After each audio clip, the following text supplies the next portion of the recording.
ਦਰਸ਼ਕੋ break ਤੋਂ ਬਾਅਦ ਤੁਹਾਡਾ ਸਵਾਗਤ ਹੈ ਜੀ। ਡਾਕਟਰ ਸਾਹਿਬ, ਅਗਲੇ ਇਸ਼ੂ ਬਾਰੇ ਤੁਹਾਡੇ ਵਿਚਾਰ ਜਾਣਨਾ ਚਾਹਾਂਗੇ ਜੀ। ਡਾਕਟਰ ਸਾਹਿਬ ਕੀ ਕਹਿਣਾ ਚਾਹੁੰਦੇ ਤੁਸੀਂ? ਦੇਖੋ, ਜਦੋਂ ਦੀ ਰੈਫਰੈਂਡਮ 2020 ਦੀ ਗੱਲ ਜਿਹੜੀ ਹੈ ਉਹ ਹਲਕਿਆਂ ਦੇ ਵਿੱਚ, ਸਿੱਖ ਹਲਕਿਆਂ 'ਚ ਖਾਸ ਤੌਰ ਤੇ ਚਰਚਿਤ ਹੋਈ ਹੈ ਜੀ, ਬਹੁਤ ਵਾਰ ਸਾਨੂੰ ਸਵਾਲ ਲਿਖਤੀ ਵੀ ਆਉਂਦੇ ਨੇ, ਬਹੁਤ ਵਾਰੀ ਜਿਹੜੀਆਂ ਵੀਡੀਓਜ਼ ਅਪਲੋਡ ਹੁੰਦੀਆਂ ਉਹਨਾਂ ਦੇ ਥੱਲੇ ਕਾਮੈਂਟ ਵੀ ਹੁੰਦੇ ਨੇ। ਹਰ ਇੱਕ ਦੀ ਐਪਰੀਹੈਂਸ਼ਨ ਵੀ ਹੈ ਵੀ ਕੀ ਹੁੰਦਾ ਹੈ, ਰੈਫਰੈਂਡਮ ਹੋਏਗਾ, ਇਹਨੂੰ ਕੌਣ ਮੰਨੇਗਾ, ਤਰੀਕਾਕਾਰ ਕੀ ਹੋਏਗਾ, ਜੇ ਹੁੰਦਾ ਹੈ ਤਾਂ ਉੱਥੇ ਬੈਠੇ ਸਿੱਖਾਂ ਦਾ ਕੀ ਰੋਲ ਹੋਏਗਾ, ਬਾਹਰਲੇ ਸਿੱਖ ਉਹਦਾ ਹਿੱਸਾ ਹੋਣਗੇ ਕਿ ਨਹੀਂ। ਬਹੁਤ ਸਾਰੇ ਇਸ ਕਿਸਮ ਦੇ ਸਵਾਲ।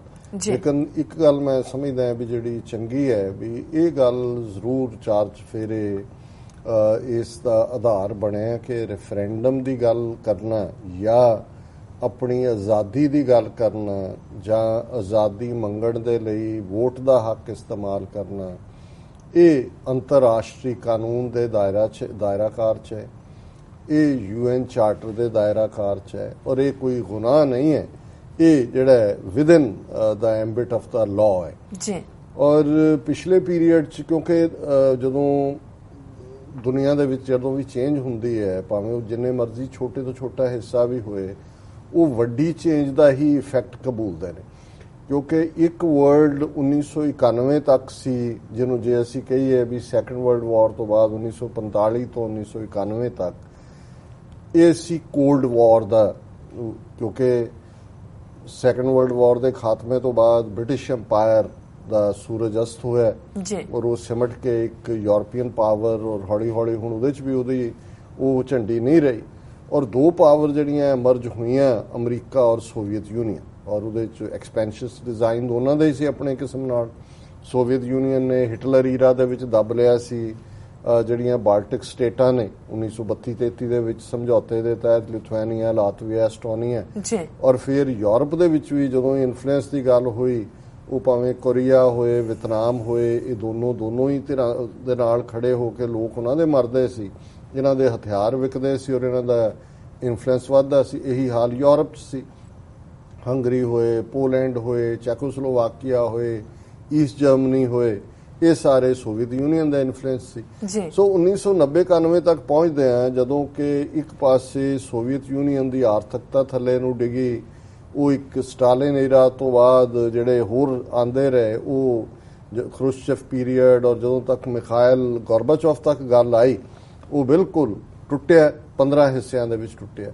ਔਰ ਇਹ ਪੀਰੀਅਡ ਸੀ ਕਿ ਕਿਉਂਕਿ ਇਹ ਜਿਹੜੀਆਂ ਐਂਟੀਟੀਜ਼ ਆਈਆਂ ਹੋਣ ਦੇ ਵਿੱਚ, ਸੋਵੀਅਤ ਯੂਨੀਅਨ ਹੋਏ, ਯੂਗੋਸਲਾਵੀਆ ਹੋਏ, ਇੰਡੀਆ ਹੋਏ, ਇਹ ਪੋਸਟ ਬ੍ਰਿਟਿਸ਼ ਉਹ second world war colonial map making ਚੋਂ ਨਿਕਲੀਆਂ, ਜਾਂ ਈਵਨ ਮਿਡਲ ਈਸਟ ਤਾਂ ਫਸਟ ਵਰਲਡ ਵਾਰ ਤੋਂ ਬਾਅਦ ਦੀ ਮੈਪ ਮੇਕਿੰਗ ਚੋਂ ਨਿਕਲਿਆ। ਔਰ ਜਿਹਦੇ 'ਚ ਖਾਸ ਤੌਰ ਤੇ ਜਦੋਂ ਅਸੀਂ ਆਟੋਮੈਨ ਅੰਪਾਇਰ ਦੇ ਥੱਲੇ ਦੇਖਦੇ ਹਾਂ, ਉਦੋਂ ਤਾਂ ਕੁਰਦ ਜਿਹੜੇ ਨੇ ਉਹਨਾਂ ਦੀ ਵੀ ਗਿਣਤੀ ਕੁਰਦਾਂ ਦੀ ਲਗਭਗ 30 ਮਿਲੀਅਨ ਹੈ, ਸਾਡੇ ਜਿੰਨੀ। ਸੋ ਉਹ ਆਟੋਮੈਨ ਅੰਪਾਇਰ ਦੇ ਥੱਲੇ 500-600 ਸਾਲ ਇਹ ਸਾਰਾ ਪੀਰੀਅਡ ਸੀ। ਪਰ ਜਦੋਂ ਆਟੋਮੈਨ ਅੰਪਾਇਰ ਦੇ ਹੱਥੋਂ ਸੈਂਟਰਲ ਏਸ਼ੀਆ ਗਿਆ, ਫਿਰ ਇਹਨਾਂ ਨੇ ਕਲੋਨੀਅਲ ਮੈਪ ਮੇਕਿੰਗ ਕੀਤੀ ਔਰ ਉਹਦੇ 'ਚ ਅਸੀਂ ਦੇਖਦੇ ਹਾਂ ਕਿ ਕੁਰਦ ਜਿਹੜੇ ਨੇ ਖਾਸ ਤੌਰ ਤੇ ਉਹ 4 ਹਿੱਸਿਆਂ 'ਚ, ਇੱਕ ਵੱਡਾ ਹਿੱਸਾ ਟਰਕੀ 'ਚ ਸ਼ਾਇਦ 14-15 ਮਿਲੀਅਨ, 8-9-10 ਮਿਲੀਅਨ ਨਾਰਦਰਨ ਇਰਾਕ 'ਚ, 5-6 ਮਿਲੀਅਨ ਸੀਰੀਆ 'ਚ, ਇੰਨੇ ਈਰਾਨ 'ਚ। ਸੋ ਕੁੱਲ ਮਿਲਾ ਕੇ ਉਹ ਵੰਡੇ ਗਏ 4 ਹਿੱਸਿਆਂ ਦੇ ਵਿੱਚ। ਇਸੇ ਤਰ੍ਹਾਂ ਈਵਨ ਕੁਵੈਤ ਨੂੰ ਜਿਵੇਂ ਅੱਡ ਕੀਤਾ ਇਰਾਕ ਤੋਂ ਜਾਂ ਦੂਜਾ। ਸੋ ਇਹਨਾਂ ਦਾ ਜਿਹੜਾ ਉਹ ਇਹ ਇਹਨਾਂ ਦੀ ਗੇਮ ਸੀ, ਤੇਲ ਉੱਥੋਂ ਨਿਕਲ ਆਇਆ ਸੀ, ਉਹਨੂੰ ਕੰਟਰੋਲ 'ਚ ਰੱਖਣਾ ਚਾਹੁੰਦੇ ਸੀ ਜੀ। ਔਰ ਇਸੇ ਤਰ੍ਹਾਂ ਯੂਗੋਸਲਾਵੀਆ ਵੀ ਜਿਹੜੀ ਹੈ ਉਹ, ਕਿਉਂਕਿ ਉਹ ਪਾਵਰਫੁਲ ਟੀਟੋ ਆਇਆ, ਉਹਨੇ ਉਸ ਤੋਂ ਪਹਿਲਾਂ ਹੀ ਯੂਗੋਸਲਾਵੀਆ ਵੀ ਸੂਟ ਕਰਦਾ ਸੀ ਇਹਨਾਂ ਨੂੰ, ਭਾਵੇਂ ਪਹਿਲਾਂ ਉਹ ਨਿਊਟਰਲ ਲਾਈਨ ਦੇ ਥੱਲੇ ਰਿਹਾ ਇੱਕ ਸਟੇਜ ਤੇ। ਇਹ ਜਿਹੜੀ ਟਰਾਇਓ ਹੈ, Nehru of India, Tito of Yugoslavia and Nasser of Egypt, ਇਹਨਾਂ ਦਾ ਨਾਮ ਵੱਜਦਾ ਸੀ।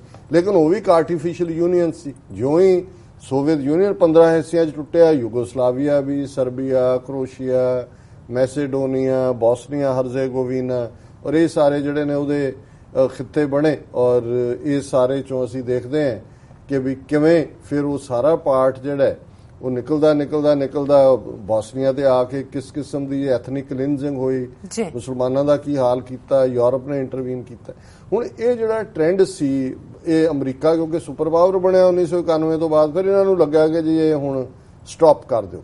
ਔਰ ਇਹ ਉਹੀ ਪੀਰੀਅਡ ਸੀ ਕਿ ਜੇ ਈਵਨ ਬੁਸ਼ ਈਰਾ ਦੇ ਵਿੱਚ ਸੀਨੀਅਰ ਬੁਸ਼ ਪੀਰੀਅਡ 'ਚ ਜੇ ਯੂਕਰੇਨ ਵਾਲਿਆਂ ਨੇ ਗੱਲ ਕੀਤੀ ਕਿ ਵੀ ਅਸੀਂ ਸੈਲਫ ਡਿਟਰਮੀਨੇਸ਼ਨ ਲੈਣੀ ਹੈ ਤਾਂ ਬੁਸ਼ ਨੇ ਕਿਹਾ ਕਿ ਇਹ ਸੁਸਾਈਡਲ ਸਟੈਪ ਸੀਨੀਅਰ ਬੁਸ਼ ਨੇ, ਇਸ ਬੁਸ਼ ਦੇ ਪਿਓ ਨੇ ਜੀ। ਇਸੇ ਤਰ੍ਹਾਂ ਦੂਸਰੇ ਜਿਹੜੇ ਸੋਵੀਅਤ ਰਿਪਬਲਿਕ ਸੀ, ਔਰ ਕਿਉਂਕਿ ਇਹਨਾਂ ਨੇ ਦੇਖ ਲਿਆ ਕਿ ਵੀ ਇਹ ਹੁਣ ਸਾਨੂੰ ਜਿਸ ਕਰਕੇ ਅਸੀਂ ਨੇਸ਼ਨ ਕ੍ਰੀਏਟ ਕਰ ਰਹੇ ਸੀ, ਹੁਣ ਅਸੀਂ ਵੱਡੇ ਸੂਬੇਦਾਰ ਬਣ ਗਏ ਦੁਨੀਆ ਦੇ ਨਹੀਂ, ਔਰ ਸਾਨੂੰ ਲੋੜ ਨਹੀਂ ਹੈ। ਹੁਣ ਉਹ ਜਿਹੜਾ ਇੱਕ ਨਵਾਂ ਆਰਡਰ ਉਹਦੇ ਚੋਂ ਫਿਰ ਗਲੋਬਲ ਵਿਲੇਜ ਦਾ ਕਨਸੈਪਟ ਆ ਗਿਆ ਕਿ ਇਜਾਰੇਦਾਰੀ ਸਾਡੀ ਹੈਗੀ ਹੈ ਜੀ, ਇਕਨੋਮਿਕਸ ਤੇ ਦੂਜੇ ਤੇ ਸਾਡਾ ਕੰਟਰੋਲ ਹੈ, ਬਾਕੀ ਇਹ ਛੋਟੇ ਛੋਟੇ ਦੇਸ਼ ਤਾਂ ਐਵੇਂ ਕੋਈ ਨਾ ਕੋਈ ਪ੍ਰੋਬਲਮਸ ਖੜੀਆਂ ਹੁੰਦੀਆਂ ਨੇ। ਹਾਲਾਂਕਿ ਇਸ ਪੀਰੀਅਡ 'ਚ ਵੀ ਜਿੱਥੇ ਇਹਨਾਂ ਨੂੰ ਸੂਟ ਕੀਤਾ, ਜਿਵੇਂ ਅਸੀਂ ਦੇਖਦੇ ਹਾਂ ਕਿ ਉਸ ਤੋਂ ਬਾਅਦ ਹੀ 1991 ਟੁੱਟਣ ਤੋਂ ਬਾਅਦ ਈਸਟ ਤੈਮੂਰ ਉਹਦੇ 'ਚ ਰੈਫਰੈਂਡਮ ਕਰਵਾਇਆ ਗਿਆ ਪਲੇਬਸਾਈਟ ਅੰਡਰ UN ਜੀ। ਸਾਊਥ ਸੁਡਾਨ ਦੇ ਵਿੱਚ ਬੜਾ ਤਾਜ਼ਾ ਹੋਇਆ। ਔਰ ਇਸੇ ਦੌਰਾਨ ਕਿਉਂਕਿ ਇਹ ਰੁਝਾਨ ਵਰਲਡ ਆਰਡਰ ਦੇ ਥੱਲੇ ਜਿਉਂ-ਜਿਉਂ ਐਸਪੀਰੇਸ਼ਨਸ ਜਾਗਣੀਆਂ ਸ਼ੁਰੂ ਹੋਈਆਂ, ਫਿਰ ਅਸੀਂ ਦੇਖਦੇ ਹਾਂ ਕਿ 1980 ਦੇ ਤੋਂ ਹੀ ਭਾਵੇਂ ਕਿਊਬੈਕ ਦੇ ਵਿੱਚ ਪਹਿਲਾ ਹੋਇਆ ਸੀ, ਪਰ ਮੋਸਟ ਪਾਵਰਫੁਲ ਇਹਨਾਂ ਦਾ ਰੈਫਰੈਂਡਮ 1995 ਚ ਹੋਇਆ ਕਿਊਬੈਕ ਦਾ ਵੀ ਅਸੀਂ ਅੱਡ ਹੋਣਾ। ਫਿਰ ਅਸੀਂ ਸਕਾਟਲੈਂਡ 'ਚ ਦੇਖਦੇ ਹਾਂ ਵੀ ਹੁਣੇ ਹੀ 2 ਸਾਲ ਪਹਿਲਾਂ ਹੋ ਕੇ ਹਟਿਆ ਔਰ ਦੁਬਾਰਾ ਉੱਥੇ ਫੇਰ ਮੰਗ ਉੱਠ ਰਹੀ ਹੈ। ਹੁਣ ਇਸ ਸਾਰੇ ਦੌਰ 'ਚ ਜਿਹੜੀ ਗੱਲ ਕਰਕੇ ਮੈਂ ਇਸ ਟੌਪਿਕ ਨੂੰ ਚੁਣਿਆ ਕਿਉਂਕਿ 2 ਤਰੀਕਾਂ ਬੜੀਆਂ ਕਲੋਜ਼ ਆ ਰਹੀਆਂ ਨੇ। 25 ਸਤੰਬਰ ਜਦੋਂ ਕਿ ਨਾਰਥ ਕੁਰਦਿਸਤਾਨ ਦੇ ਵਿੱਚ ਜਿਹੜਾ ਹੁਣ ਤੱਕ ਇਰਾਕ ਦਾ ਹੀ ਹਿੱਸਾ ਹੈ ਜੀ, ਉਹਨਾਂ ਨੇ ਇਹ ਐਲਾਨ ਕੀਤਾ ਹੈ ਕਿ ਵੀ ਅਸੀਂ ਰੈਫਰੈਂਡਮ ਕਰਵਾਉਣਾ ਹੈ ਕਿ ਵੀ ਅਸੀਂ ਜਿਹੜਾ ਇੰਡੀਪੈਂਡੈਂਟ ਨੇਸ਼ਨ ਬਣਨਾ ਚਾਹੁੰਦੇ ਹਾਂ ਜਾਂ ਇਰਾਕ ਦਾ ਹਿੱਸਾ ਰਹਿਣਾ ਚਾਹੁੰਦੇ ਹਾਂ। ਇਸੇ ਤਰ੍ਹਾਂ ਜਦੋਂ ਅਸੀਂ ਯੂਰਪ ਦੀ ਗੱਲ ਕਰਦੇ ਹਾਂ, ਸਪੇਨ ਔਰ ਪੁਰਤਗਾਲ ਹਾਰਟ ਆਫ ਯੂਰਪ ਜਿੱਥੋਂ ਸਾਰੇ ਨਿਕਲੇ, ਕੋਈ ਵਾਸਕੋ ਡੀ ਗਾਮਾ ਆ ਗਿਆ, ਕੋਈ ਕੋਲੰਬਸ ਆ ਗਿਆ। ਹੁਣ ਉਹਦਾ ਬੜਾ ਪਾਵਰਫੁਲ ਸੂਬਾ ਹੈ ਕੈਟਾਲੋਨੀਆ, ਜਿਹੜਾ ਉਹਦੀ ਇਕਨੋਮੀ ਦੇ ਵਿੱਚ ਬਹੁਤ ਵੱਡਾ ਯੋਗਦਾਨ ਦਿੰਦਾ ਹੈ।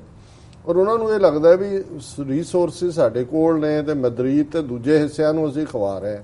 ਔਰ ਇਸ ਵੇਲੇ ਕੈਟਾਲੋਨੀਆ ਜਿਹੜੀ ਸਰਕਾਰ ਹੈ ਉਹਨਾਂ ਦੀ ਅਸੈਂਬਲੀ ਦੇ ਵਿੱਚ ਮੈਜੋਰਿਟੀ ਵੀ ਹੈ। ਔਰ ਕੈਟਾਲੋਨੀਆ ਵਾਲਿਆਂ ਨੇ 1 ਅਕਤੂਬਰ ਦਾ ਦਿਨ ਮਿੱਥਿਆ ਕਿ ਜਿਹਦੇ 'ਚ ਉਹਨਾਂ ਨੇ ਰੈਫਰੈਂਡਮ ਕਰਵਾਉਣਾ।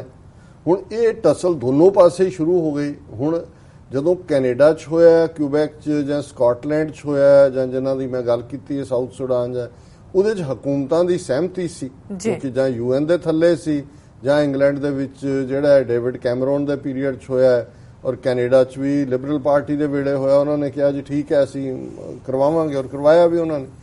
ਹੁਣ ਜਿਹੜੀ ਬੜੀ ਪਿਕੂਲਰ ਜਿਹੀ ਸਿਚੁਏਸ਼ਨ ਬਣ ਰਹੀ ਹੈ ਉਹਦੇ 'ਚ ਅਸੀਂ ਦੇਖਦੇ ਹਾਂ ਕਿ ਇਰਾਕੀ ਪਾਰਲੀਮੈਂਟ ਨੇ ਜਿਹੜਾ ਇਸ ਗੱਲ ਨੂੰ ਰਿਜੈਕਟ ਕਰ ਦਿੱਤਾ ਹੈ ਕੁਰਦਿਸਤਾਨ ਦੀ ਇੰਡੀਪੈਂਡੈਂਸ ਵੋਟ ਨੂੰ, ਔਰ ਉਹਦੇ 'ਚ ਉਹਨਾਂ ਨੇ ਕਿਹਾ ਕਿ Iraq's parliament voted on Tuesday to reject a referendum on Kurdish independence planned for September 27, authorizing the Prime Minister to take all measure to preserve Iraq's unity। ਉਹਨਾਂ ਨੇ ਪ੍ਰਾਈਮ ਮਿਨਿਸਟਰ ਨੂੰ ਆਥੋਰਾਈਜ਼ ਕੀਤਾ ਹੈ ਕਿ ਜੀ ਤੁਸੀਂ ਇਰਾਕ ਦੀ ਏਕਤਾ ਕਾਇਮ ਰੱਖਣ ਲਈ ਕਰੋ। ਔਰ Kurdish lawmakers walked out of the session before the vote and issued statements afterwards rejecting the decision। ਹੁਣ ਜਿਹੜੇ ਮੈਂਬਰ ਉਹਨਾਂ ਦੇ ਨਾਰਥਰਨ ਕੁਰਦਿਸਤਾਨ 'ਚ ਉਹਨਾਂ ਦੀ ਮੈਜੋਰਿਟੀ ਹੈ, ਪਰ ਵਿਦਨ ਉਹਨਾਂ ਨੇ ਵਾਕਆਊਟ ਕੀਤਾ। ਔਰ ਵੈਸਟਰਨ ਪਾਵਰਸ ਵੀ ਜਿਹੜੀਆਂ ਸਾਊਥ ਸੁਡਾਨ 'ਚ ਐਨਕਰੇਜ ਕਰ ਰਹੀਆਂ ਸੀ ਜਾਂ ਈਵਨ ਟੂ ਸਮ ਐਕਸਟੈਂਟ ਬਾਕੀ ਥਾਵਾਂ ਦੇ ਉੱਤੇ ਉਹਨਾਂ ਨੇ ਕੀਤਾ, ਉਹ ਜਿਹੜੀਆਂ ਨੇ western powers fear the plebiscite in Iraq semi autonomous Kurdish region including the oil city of Kirkuk could ignite conflict with the central government in Baghdad and divert attention from the war against Islamic State militants। ਗੱਲ ਇਹ ਨਹੀਂ ਹੈ, ਗੱਲ ਇਹ ਹੈ ਵੀ turkey ਦਾ ਇਹਦੇ ਤੇ powerful stand ਹੈ ਕਿਉਂਕਿ ਟਰਕੀ ਦੇ ਵਿੱਚ ਨਾਰਥਰਨ ਕੁਰਦਿਸਤਾਨ ਨਾਲੋਂ ਜ਼ਿਆਦਾ ਕੁਰਦ ਰਹਿੰਦੇ ਨੇ, ਸ਼ਾਇਦ 14 ਮਿਲੀਅਨ ਦੇ ਨੇੜੇ ਥੇੜੇ ਨੇ। ਕਿ ਵਾਂਸ ਤੁਹਾਡੇ ਕੋਲ ਇੱਕ ਨੇਸ਼ਨ ਬਣ ਗਿਆ ਫਿਰ ਉਹ ਟਰਕੀ ਵਾਲੇ ਕਦੋਂ ਇਹਨਾਂ ਦੇ ਕੰਟਰੋਲ 'ਚ ਰਹਿਣਗੇ ਜਿਹੜੇ ਉਹਨਾਂ ਦੀ ਪੋਪੂਲੇਸ਼ਨ ਦਾ ਵੱਡਾ ਹਿੱਸਾ ਨੇ। ਔਰ ਟਰਕੀ ਦੇ ਅਮਰੀਕਾ ਨਾਲ ਭਾਵੇਂ ਥੋੜੇ ਬਹੁਤ ਜਿਹਨੂੰ ਕਹਿੰਦੇ ਨੇ ਬਿਟਰ ਐਂਡ ਸਵੀਟ ਰਿਲੇਸ਼ਨਸ਼ਿਪ ਰਹਿੰਦੀ ਹੈ ਕਿਉਂਕਿ ਜਦੋਂ ਹੀ ਇਹਨਾਂ ਨੇ ਕੀਤਾ ਜਾਂ ਬਣਾਇਆ ਟਰਕੀ ਤਾਂ ਉਹ ਹੈਵੀ ਤੁਰਕ ਪੂਰੇ ਉਸ ਕਿਸਮ ਦੇ ਨੇ, ਉਹਨਾਂ ਨੇ ਵਾਰ ਡਿਕਲੇਅਰ ਕਰ ਦੇਣੀ ਹੈ ਉਹਦੇ ਖਿਲਾਫ। ਸੋ ਇਹ ਉੱਥੇ ਐਨਕਰੇਜ ਨਹੀਂ ਕਰਨਾ ਚਾਹੁੰਦੇ, ਬਟ ਉਹਦੇ 'ਚ ਉਹਨਾਂ ਨੇ ਜਿਹੜਾ ਦੂਸਰਾ ਪਾਰਟ ਹੈ ਕਿ ਵੀ ਨਾਰਥਰਨ ਕੁਰਦਿਸਤਾਨ ਦੇ ਲੰਬੀ ਸਟੋਰੀ ਹੈ, ਮੈਂ ਵਕਤ ਵੀ ਦੇਖ ਰਿਹਾ।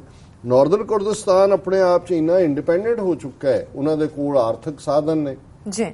ਕਿਰਕੁਕ ਕਾਂਡ ਦੇ ਨਾਲ ਉੱਥੇ ਸਾਰਾ ਬਹੁਤ ਰਿਚ ਹੈ, ਸਾਰਾ ਆਇਲ ਉੱਥੇ ਪਿਆ, ਪਲੱਸ ਉਹਨਾਂ ਨੂੰ ਅਮਰੀਕਾ ਵੀ ਸਪੋਰਟ ਕਰਦਾ ਹੈ, ਉਹਨਾਂ ਦੀ ਫੌਜ ਦੀ ਟ੍ਰੇਨਿੰਗ ਵੀ ਇਜ਼ਰਾਈਲ ਕਰਦਾ ਹੈ, ਔਰ ਉਹ ਸਮਝਦੇ ਨੇ ਕਿ ਵੀ ਇਜ਼ਰਾਈਲ ਤੋਂ ਬਾਅਦ ਨਾਰਦਰਨ ਕੁਰਦਿਸਤਾਨ ਦੂਜਾ ਇਹਨਾਂ ਦੇ ਇੰਟਰਸਟ ਨੂੰ ਵਾਚ ਕਰਨ ਵਾਲਾ ਖਿੱਤਾ ਉਹਦੇ ਚ ਬਣੇਗਾ।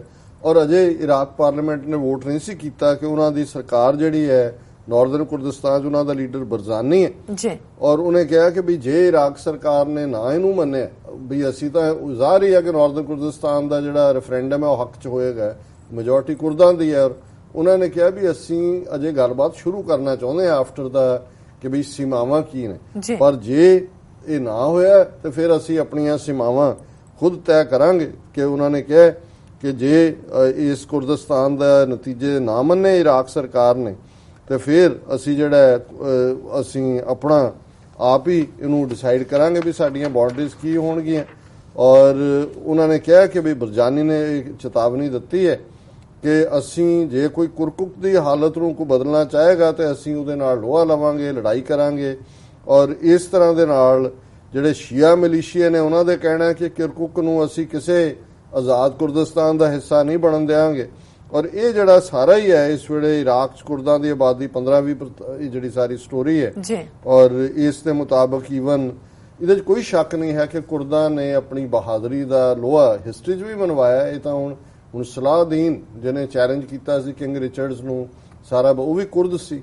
ਲੇਕਿਨ ਇਹ ਜਿਹੜੀ ਹੈ ਮੈਨੂੰ ਇਹ ਹੋਰ ਨਜ਼ਰ ਆ ਰਿਹਾ ਕਿ ਵੀ ਇਹ ਸਾਰਾ ਉੱਥੇ ਨਵਾਂ ਬਲੱਡ ਸ਼ੈਡ ਦੀ ਸ਼ੁਰੂਆਤ ਹੋਏਗੀ, ਪਰ ਇਹ ਸਾਡਾ ਮਕਸਦ ਨਹੀਂ ਹੈ ਇਸ ਡਿਸਕਸ਼ਨ ਦਾ। ਦੂਸਰੀ ਗੱਲ ਅਸੀਂ ਜਿਹੜੀ ਹੈ ਕੈਟਾਲੋਨੀਆ ਦੇ ਹਵਾਲੇ ਨਾਲ ਉਹਨਾਂ ਨੇ ਜੇ ਆਪਣੀ ਇੰਡੀਪੈਂਡੈਂਸ ਦੀ ਵੋਟ ਐਲਾਨ ਕੀਤੀ ਹੈ ਤੇ ਨਾਲ ਦੀ ਨਾਲ ਸਪੇਨ ਦੀ ਸਰਕਾਰ ਨੇ ਕਿਹਾ ਵੀ ਇਹ ਸਾਨੂੰ ਬਿਲਕੁਲ ਮਨਜ਼ੂਰ ਨਹੀਂ ਹੈ। ਔਰ ਮੈਂ ਇੱਕ ਆਰਟੀਕਲ ਵੀ ਕੱਢਿਆ ਸੀ, ਪੈਟ ਬੁਕਾਨਨ ਬੜਾ ਕੰਜ਼ਰਵੇਟਿਵ ਕਾਲਮਨਿਸਟ ਹੈ, ਕਿਸੇ ਵੇਲੇ ਇੱਕ ਬੜਾ ਪਪੂਲਰ ਪ੍ਰੋਗਰਾਮ CNN ਤੇ ਸੀ, ਮੈਨੂੰ ਬਹੁਤ ਪਸੰਦ ਸੀ, ਕ੍ਰਾਸ ਫਾਇਰ ਹਾਂਜੀ, ਉਹਦੇ ਚੋਂ ਰਿਪਬਲਿਕਨ ਵਿਊ ਪੁਆਇੰਟ। ਪਰ ਇਹ ਜਿਹੜੇ ਟੂ ਐਕਸਟ੍ਰੀਮ ਜਾਂ ਦੂਜਾ ਕਿਸੇ ਵੇਲੇ ਖਾਲਿਸਤਾਨ ਦਾ ਹਮਾਇਤੀ ਵੀ ਰਿਹਾ, ਕਸ਼ਮੀਰ ਦੀ ਵੀ ਹਮਾਇਤ ਕਰਦਾ ਸੀ, ਕਿਉਂਕਿ ਕੰਜ਼ਰਵੇਟਿਵਸ ਕਈ ਵਾਰ ਉਹ ਪੋਜੀਸ਼ਨਸ ਵੀ ਲੈਂਦੇ ਨੇ ਜਿਹੜੇ ਆਮ ਸੋ ਕਾਲਡ ਡੈਮੋਕ੍ਰੇਟ ਲੈਂਡ ਤੋਂ ਭੱਜਦੇ ਨੇ। ਔਰ ਇਹਦੇ 'ਚ ਇਹ ਉਹਦਾ ਕਾਲਮ ਹੁੰਦਾ ਹੈ ਲਗਾਤਾਰ ਜਿਹਦੇ 'ਚ ਇਸ ਹਫਤੇ ਦਾ ਉਹਨੇ ਲਿਖਿਆ ਟ੍ਰਾਈਬਲਿਜ਼ਮ ਮਾਰਚਿਸ ਔਨ, ਕਿ ਵੀ ਇਹ ਨਿਊ ਵਰਲਡ ਆਰਡਰ ਜਿਹੜਾ ਕਹਿੰਦਾ ਕਦੇ ਸੀਨੀਅਰ ਬੁਸ਼ ਨੇ ਕਿਹਾ ਸੀ ਕਿ ਜੀ ਇਹ ਕੈਟਾਸਟ੍ਰੋਫਿਕ ਹੋਏਗਾ ਜੇ ਯੂਕਰੇਨ ਰੈਫਰੈਂਡਮ ਕਰੇ ਜਾਂ ਦੂਜੇ, ਪਰ ਉਹਨੇ ਕਿਹਾ ਕਿ ਵੀ ਇਹ ਹੁਣ ਦੇ ਪੀਰੀਅਡ 'ਚ ਇਹ ਗੱਲ ਬੜੀ ਜ਼ਾਹਰ ਹੈ ਕਿ ਇਹ ਨਵਾਂ ਜਿਹੜਾ ਹੈ ਉਹ ਵਰਲਡ ਆਰਡਰ ਸ਼ੁਰੂ ਹੋ ਰਿਹਾ ਜਿਹਦੇ 'ਚ ਕਿ ਨਵੇਂ ਨੇਸ਼ਨਸ ਦੀ ਜਿਹੜੀ ਹੈ ਗੱਲ ਉਹ ਸਾਹਮਣੇ ਆ ਰਹੀ ਹੈ। ਔਰ ਉਹਦੇ 'ਚ ਉਹਨਾਂ ਨੇ ਕਿਹਾ ਵੀ ਈਵਨ ਜਿਹੜਾ ਯੂਰਪੀਅਨ ਯੂਨੀਅਨ 'ਚੋਂ ਬਾਹਰ ਨਿਕਲਣਾ ਇੰਗਲੈਂਡ ਦਾ, ਇਹ ਆਪਣੇ ਆਪ 'ਚ ਇਹ ਕਾਨਸੈਪਟ ਸੀ ਕਿ ਨੈਸ਼ਨਲਿਜ਼ਮ ਵਾਪਸ ਆ ਰਿਹਾ ਹੈ। ਔਰ ਜਿਹੜੀ cross nations world global village ਔਰ ਯੂਰਪੀਅਨ ਯੂਨੀਅਨ ਦਾ ਕਾਨਸੈਪਟ ਸੀ ਉਹ ਸਾਰਾ ਟੁੱਟਿਆ। ਔਰ ਉਹਨੇ ਕਿਹਾ ਵੀ ਇਸ ਸਾਰੇ ਦੇ ਵਿੱਚ ਜਿਹੜਾ ਸਾਨੂੰ ਇਹ ਦੇਖਣ ਵਾਲੀ ਗੱਲ ਹੈ ਕਿ ਵੀ ਕੈਟਾਲੋਨੀਆ ਜੇ ਸੈਪਰੇਸ਼ਨ ਵੱਲ ਤੁਰਦਾ ਹੈ ਔਰ ਨਾਰਥ ਕੁਰਦਿਸਤਾਨ ਤੁਰਦਾ ਹੈ, ਇਹ ਸਾਰੇ ਚੋਂ ਉਹਨੇ ਕਿਹਾ ਵੀ ਦੇਖੋ ਅਮਰੀਕਾ ਵਾਸ ਬੋਰਨ ਆਫ ਸੈਸੈਸ਼ਨ, ਜਿਹੜੀਆਂ 13 ਕਾਲੋਨੀਜ਼ ਸੀ ਉਹਨਾਂ ਨੇ ਕੀ ਕੀਤਾ ਸੀ ਜੀ, ਇਹੀ ਉਹਨਾਂ ਨੇ ਮਤਾ ਕੀਤਾ ਸੀ ਵੀ ਅਸੀਂ ਨਾਲ ਨਹੀਂ ਰਹਿਣਾ, ਉਹ ਵੀ ਯੂਨਿਟੀ ਇੰਟੈਗ੍ਰਿਟੀ ਟੁੱਟਣਾ ਸੀ। ਫਿਰ ਅਸੀਂ ਦੇਖਦੇ ਹਾਂ ਕਿ ਕੋਲਡ ਵਾਰ ਪੀਰੀਅਡ 'ਚ ਪੈਟ ਬੁਕਾਨਨ ਕਹਿ ਰਿਹਾ ਕਿ ਨਵੇਂ-ਨਵੇਂ ਨੇਸ਼ਨਸ ਆਏ ਔਰ ਅਮਰੀਕਾ ਉਹਨਾਂ ਦਾ ਚੈਂਪੀਅਨ ਬਣਦਾ ਸੀ ਕਿ ਵੀ ਇਹਨਾਂ ਦੀ ਜਿਹੜੀ ਆ ਆਜ਼ਾਦੀ ਹੋਣੀ ਚਾਹੀਦੀ ਹੈ। ਹੁਣ ਕੁਰਦਿਸਤਾਨ ਦਾ ਹੈ ਜਾਂ ਉਹਨਾਂ ਨੇ ਫਿਰ ਇਹ ਕਿਹਾ ਕਿ ਵੀ ਇਸ ਸਾਰੇ ਚੋਂ ਅਲਟੀਮੇਟਲੀ ਇਹ ਹੈ ਵੀ ਨਿਊ ਨੇਸ਼ਨਸ ਦੇ ਕਾਨਸੈਪਟ ਨਿਕਲੇ ਨੇ ਔਰ ਨਿਊ ਵਰਲਡ ਆਰਡਰ ਬਣ ਰਿਹਾ ਹੈ ਜਿਹਦੇ 'ਚ ਕਿ ਨੇਸ਼ਨ ਸਟੇਟਸ ਔਰ ਲੋਕਾਂ ਦੀਆਂ ਉਮੰਗਾਂ ਜਿਹੜੀਆਂ ਨੇ ਜੀ ਨੇਸ਼ਨ ਸਟੇਟ ਲਈ ਉਹ ਉੱਭਰ ਕੇ ਆ ਰਹੀਆਂ। ਸੋ ਮੈਂ ਇਸ ਸਾਰੀ ਡਿਸਕਸ਼ਨ 'ਚੋਂ ਇਹੀ ਕਹਿਣਾ ਚਾਹੁੰਦਾ ਕਿ ਵੀ ਜੇ ਇਹਨਾਂ ਸਾਰਿਆਂ ਦੀਆਂ ਉਮੰਗਾਂ ਇਹਨਾਂ ਸਾਰਿਆਂ 'ਚ ਬਾਹਰ ਆਈਆਂ ਔਰ ਉਹ ਰੈਫਰੈਂਡਮ ਇਸਤੇਮਾਲ ਕਰ ਰਹੇ ਨੇ, ਅਸੀਂ ਵੀ 30 ਮਿਲੀਅਨ ਜੀ ਜੀ ਸਾਡੇ ਕੋਲ ਇੱਕ ਦੁਨੀਆ ਦਾ ਖਿੱਤਾ ਹੈ, ਕੁਰਦ ਤਾਂ ਟੁੱਟੇ ਹੋਏ ਨੇ 4 ਹਿੱਸਿਆਂ 'ਚ, ਸਾਡੀ 80% ਆਬਾਦੀ ਜਿਹੜੀ ਹੈ ਦਰਿਆਏ ਜਮਨਾ ਤੋਂ ਵਾਘਾ ਅਟਾਰੀ ਬਾਰਡਰ ਦੇ ਵਿੱਚ ਆ ਜਾਂਦੀ ਹੈ। ਹਿਸਟੋਰੀਕਲੀ 1849 ਤੱਕ ਰਣਜੀਤ ਸਿੰਘ ਦੇ ਪੀਰੀਅਡ ਤੋਂ ਬਾਅਦ ਵੀ 10 ਸਾਲ ਅਸੀਂ ਉੱਥੇ 1,50,000 ਮੁਰੱਬਾ ਮੀਲ ਦੇ ਉੱਤੇ ਜਿਹੜਾ ਸੋਵਰਨਿਟੀ ਦੇ ਨਾਲ ਰਹੇ ਔਰ ਅਸੀਂ ਤੀਜੀ ਧਿਰ ਸੀ 1947 ਦੀ ਡਿਵੀਜ਼ਨ ਵੇੜੇ ਮੁਸਲਮਾਨਾਂ ਨੇ ਇੱਕ ਕਾਬਲ ਲੀਡਰ ਕਾਇਦੇ ਆਜ਼ਮ ਦੇ ਥੱਲੇ ਨੇਸ਼ਨ ਲਿਆ, ਅਸੀਂ ਇਹਨਾਂ ਨਾਲ ਇਤਬਾਰ ਕੀਤਾ, ਇਹਨਾਂ ਨੇ ਇਮੀਡੀਏਟਲੀ ਧੋਖਾ ਕੀਤਾ, ਅਸੀਂ ਇਹਨਾਂ ਦੇ ਕਨਸਟੀਟਿਊਸ਼ਨ ਤੇ ਵੀ ਸਾਡੇ ਨੁਮਾਇੰਦਿਆਂ ਨੇ ਦਸਤਖਤ ਨਹੀਂ ਕੀਤੇ ਹੋਏ। ਸੋ ਡੀ ਫੈਕਟੋ ਭਾਵੇਂ ਅਸੀਂ ਕੈਪਚਰ ਹੋਏ ਇਹਨਾਂ ਦੇ ਨਕਸ਼ੇ 'ਚ, ਡੀ ਜੂਰਿਸ ਅਸੀਂ ਇਹਨਾਂ ਦਾ ਹਿੱਸਾ ਨਹੀਂ ਹੈ। ਔਰ ਦੁਨੀਆ ਭਰ ਚ 5 ਮਿਲੀਅਨ ਸਿੱਖ ਬੈਠਾ ਹੈ ਜਿਹੜਾ ਹਰ ਪੱਖੋਂ ਪ੍ਰੋਸਪਰਸ ਹੈ ਜੀ। ਤੇ ਜੇ ਇਹਨਾਂ ਸਾਰਿਆਂ ਨੂੰ ਇਹਨਾਂ ਦੀਆਂ ਅਸੈਂਬਲੀਆਂ ਇਹਦੇ ਬਾਵਜੂਦ ਸੈਂਟਰ ਗਵਰਨਮੈਂਟ ਨਹੀਂ ਮੰਨਦੀ ਤੇ ਸਾਨੂੰ ਕਿਉਂ ਡਰ ਲੱਗੇਗਾ ਰੈਫਰੈਂਡਮ ਤੋਂ ਜਾਂ ਅਸੀਂ ਆਪਣੀ ਖਾਲਿਸਤਾਨ ਦੀ ਆਜ਼ਾਦੀ ਤੋਂ ਅਸੀਂ ਕਿਉਂ ਜਿਹੜਾ ਉਹ ਭਗੌੜੇ ਹੋਈਏ। ਸੋ ਇਹ ਮਕਸਦ ਹੈ ਦੱਸਣ ਦਾ ਕਿ ਆਲਰੇਡੀ ਜਿਹੜਾ ਵਰਲਡ ਗਲੋਬਲ ਵਿਲੇਜ ਵਾਲਾ ਕਨਸੈਪਟ ਟੁੱਟ ਰਿਹਾ ਹੈ ਐਂਡ ਅਗੇਨ ਨੇਸ਼ਨ ਸਟੇਟਸ ਵਾਲਾ ਹੈ। ਔਰ ਉਸ ਨੇਸ਼ਨ ਸਟੇਟ ਦੇ ਇਸ ਦੌਰ ਦੇ ਵਿੱਚ ਜਦੋਂ ਅਸੀਂ ਕਹਿੰਦੇ ਹਾਂ ਵੀ ਬਹੁਤ ਜਲਦੀ ਖਾਲਿਸਤਾਨ ਜਿਹੜਾ ਹੈ ਉਹ ਦਸਤਕ ਦੇਣ ਵਾਲਾ ਹੈ ਤੇ ਉਹ ਇਹ ਸਾਰਾ ਮਾਹੌਲ ਹੈ ਜਿਹੜਾ ਇੰਟਰਨੈਸ਼ਨਲ ਲੈਵਲ ਦੇ ਉੱਤੇ ਬਣ ਰਿਹਾ ਜੀ। ਡਾਕਟਰ ਸਾਹਿਬ ਬਿਲਕੁਲ ਇੱਥੇ ਲੈਣੇ ਬ੍ਰੇਕ ਤੋਂ ਪਹਿਲਾਂ ਆਪਾਂ ਫਿਰ ਦੁਬਾਰਾ ਇੱਕ ਆਪਣੇ ਦਰਸ਼ਕਾਂ ਨੂੰ ਅਪੀਲ ਕਰ ਦਈਏ। ਵੀਅਰਸ ਅਸੀਂ ਚਾਹੁੰਦੇ ਹਾਂ ਕਿ ਤੁਸੀਂ TV 84 ਦੀ ਵੱਧ ਤੋਂ ਵੱਧ ਮਾਈਕ ਸਹਾਇਤਾ ਕਰੋ। ਆਪਣੀ ਤੁਸੀਂ ਮਾਈਕ ਸਹਾਇਤਾ ਸਾਡੀ ਵੈਬਸਾਈਟ tv84.tv ਤੇ ਜਾ ਕੇ ਰਿਕਰਿੰਗ ਡੋਨਰ ਬਣ ਕੇ ਕਰ ਸਕਦੇ ਜਾਂ ਫਿਰ ਤੁਸੀਂ TV 84 ਦੇ ਨਾਮ ਤੇ ਚੈੱਕ ਬਣਾ ਕੇ ਸਾਨੂੰ ਮੇਲ ਕਰ ਸਕਦੇ ਸਾਡੇ ਇਸ ਪਤੇ ਤੇ 36-01 37th ਐਵਨਿਊ ਲੌਂਗ ਆਈਲੈਂਡ ਸਿਟੀ ਨਿਊਯਾਰਕ 11101 USA ਜਾਂ ਫਿਰ ਤੁਸੀਂ ਫੋਨ ਰਾਹੀਂ ਵੀ ਸਾਨੂੰ ਸੰਪਰਕ ਕਰ ਸਕਦੇ ਸਾਡੇ ਫੋਨ ਤੇ 5164060694। ਵੀਅਰਸ ਤੁਸੀਂ ਕਿਤੇ ਨਹੀਂ ਜਾਣਾ, ਮਿਲਦੇ ਹਾਂ ਛੋਟੇ ਜਿਹੇ ਬ੍ਰੇਕ ਤੋਂ ਬਾਅਦ।